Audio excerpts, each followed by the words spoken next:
Now, what about this function? Example 3. This is called the unit step function. And what is going on here? Let's see whether this function has a continuity throughout. But just by looking at it, if I were to trace this curve or the straight line, it jumped right there. So if I were to trace it, maybe I will use a highlighter. If I were to trace it, and then I jumped. I lifted my pen and I jumped. And that's why it is called a jump discontinuity. And where does it occur? At x equal to 0. That means at the origin. And let us see why u of x is not continuous as far as its limit is concerned. Okay? So why?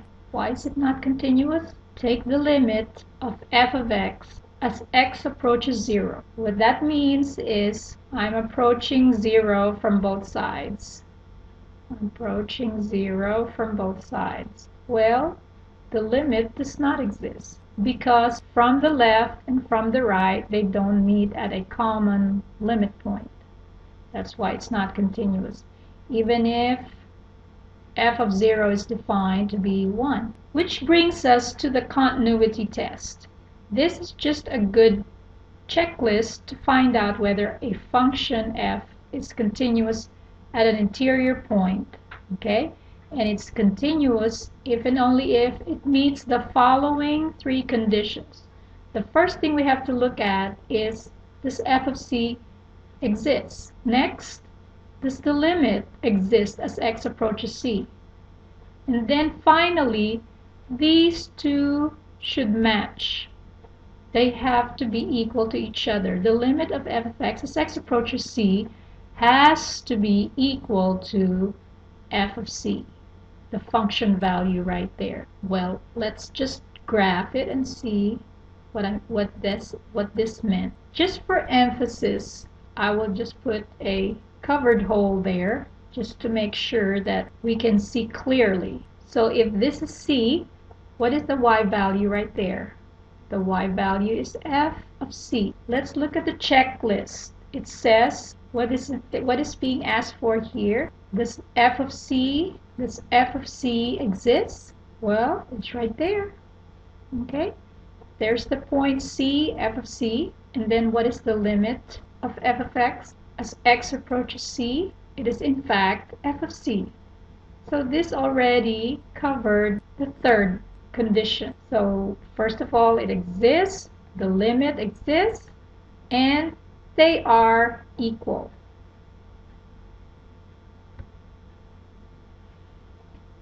All right, let's look at this greatest integer function.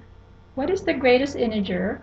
Well, let's just try some function values and to test what it means. Okay, when I have y is equal to the greatest integer of x, this means that if I take the greatest integer of 1.5, it is the largest integer that's less than or equal to 1.5, which means it's 1. What is the greatest integer of 0.5?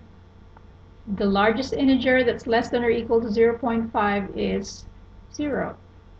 What is the greatest integer of 3.11? It's 3. And all of that can be seen here.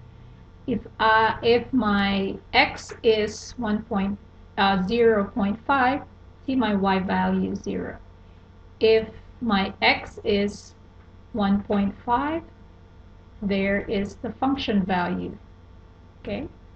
If x is 3.11, then there is the function value. It's equal to 3.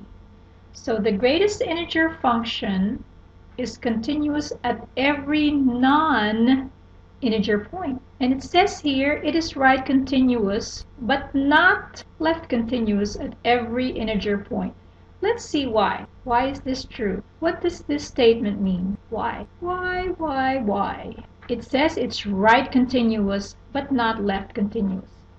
Well, let's see. Let's examine the limit of f of x. Let's just choose, say, 3. I mean, we could use 1 to any of the integers, -1, 0, and so on and so forth, but I'll just, pick randomly 3. What is the limit of f of x as x approaches 3 from the right? Okay, I am approaching 3 from the right, and what is the limit?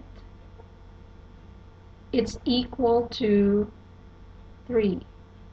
Question: what is f of 3? Well, the greatest integer of 3 is 3, which makes this right continuous. Therefore, f is right continuous at x equal to 3. Now, next question. Let's use a different color just to distinguish the two. What is the limit of f of x as x approaches 3 from the left? I am approaching 3 from the left. And what is it? It's 2. But question, what is f of 3? We said earlier that f of 3 is 3. So it's not equal to each other. Okay? That's why f is not left continuous. Here are just examples of different kinds of functions, and the only function that's continuous here is a. Okay? But the rest, b, c, d, e, and f, all of them are not continuous. Okay, so this is not continuous, not continuous, not continuous at x equal to 0, not continuous at x equal to 0, not continuous at x equal to 0. Okay, let's examine why. For letter A, the limit of f as x approaches 0 is 1, and in fact it is f of 0. The limit exists and it's equal to the function value. Now let's look at letter B. There we go. Okay, what is the limit of f as x approaches 0? It's 1. Question, what is f of 0? F of 0 does not exist. Okay, which already, if we look at our checklist, remember our checklist says, does f of c here is 0, does f of 0 exist? Well, it does not. So already it did not meet condition 1. Okay, and let's look at letter C. Here it's very similar to letter B. Okay, the limit is the same. The limit of f as x approaches 0 is what? Okay, it's 1. However, what is f of 0? What is f of 0? It does exist, so condition 2 is met, but they are not equal. Okay, so they do not match. They're not equal to each other.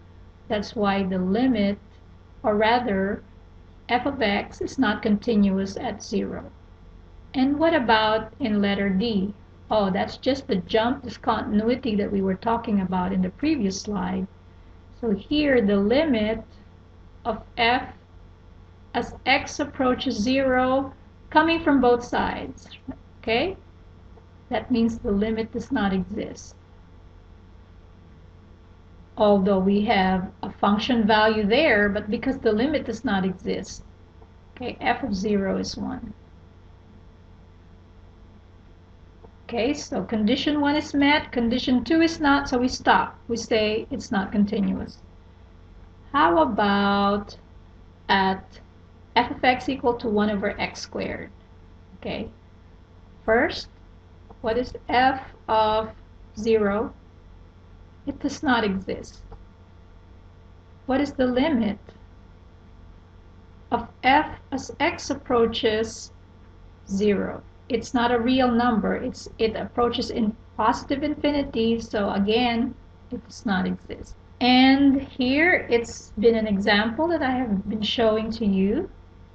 And so what is the limit of y or f as x approaches 0, it does not exist. And of course, f of 0 also does not exist.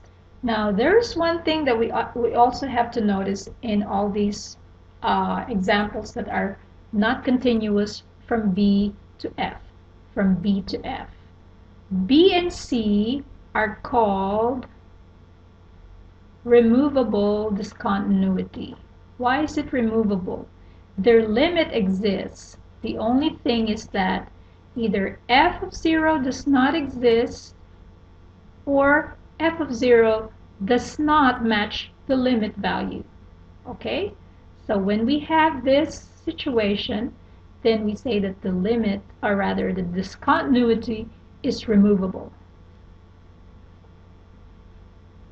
Okay. Let's keep going at some more examples. This is the function y is equal to 1 over x. Okay? It's continuous at every point except where?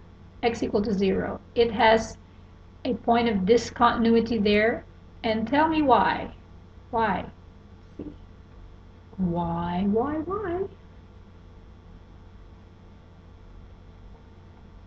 Okay. Well, let's see. What is the limit of 1 over x?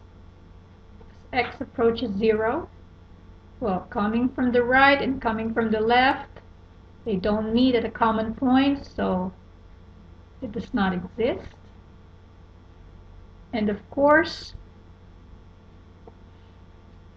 1 over 0 is undefined. Now, let's look at the opposite, I guess. The opposite example is the identity and the constant function. Okay, let's graph the identity function. It's y is equal to x. That's the identity function. And obviously, what is the limit of f as x approaches c? If this is c, because it's the identity, of course, the limit is also c. Which makes it continuous because that is equal to f of c. Okay? And what about the constant function? In color change, constant. Oh, that doesn't look right. Let me erase that and change my ink color again. That looks better. Okay, this is y is equal to a constant, say k. That's k right there. Okay. What is the limit of f as x approaches? Let's pick out a random c interior point in the domain. It's always k. And graphically, I did not lift my pen when I drew this. It's continuous.